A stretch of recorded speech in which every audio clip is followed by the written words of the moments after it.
കേരളമാണ് പിടിവള്ളി. 24-ാം പാർട്ടി കോൺഗ്രസിൽ പ്രകാശ് കാരാട്ട് അവതരിപ്പിച്ച രാഷ്ട്രീയ റിപ്പോർട്ടിലെ സാരാംശം ഇതാണ്. കേരളത്തിലെ തുടർഭരണം ദേശീയ തലത്തിൽ പാർട്ടിയുടെ വളർച്ചയ്ക്ക് അത്യാവശ്യം. തുടർഭരണത്തിന് പാർട്ടിയിൽ യോജിച്ച പ്രവർത്തനം വേണമെന്ന് നിർദ്ദേശമുണ്ട്. അതേസമയം ഇന്ത്യ സഖ്യം മികവുറ്റ രീതിയിൽ മുന്നോട്ടു പോകാത്തത് കോൺഗ്രസ് നിലപാട് കാരണമാണെന്നാണ് CPM നിലപാട്. ത്രിപുരയിലും ബംഗാളിലും പാർട്ടിയുടെ അടിത്തറ തകർന്നിട്ടില്ലെന്നും അധികാരത്തിൽ തിരിച്ചുവരാമെന്നും രാഷ്ട്രീയ പ്രമേയ റിപ്പോർട്ട് ചൂണ്ടിക്കാട്ടുന്നു. BJPയുടെ ഫാസിസ്റ്റ് ഭീഷണിയെ നേരിടുകയാണ് പാർട്ടിയുടെ രാഷ്ട്രീയ അടവ് നയമെന്ന് പ്രകാശ് കാരാട്ട് ഉദ്ഘാടന പ്രസംഗത്തിൽ പറഞ്ഞു. BJP RSS combined manipulates sub-caste identities to maintain the caste system as the basic framework of social relations in India. The CPIM and the left will be in the forefront against any compromising of India's sovereign interests.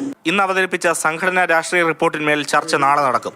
കേരളത്തിൽ നിന്ന് PK Biju, MB Rajesh, PA Muhammad Riyas, KK Ragesh, doctor R Bindu, doctor TN Seema, Jaick C Thomas, M Anilkumar എന്നിവരാണ് ചർച്ചയിൽ സംസാരിക്കുക.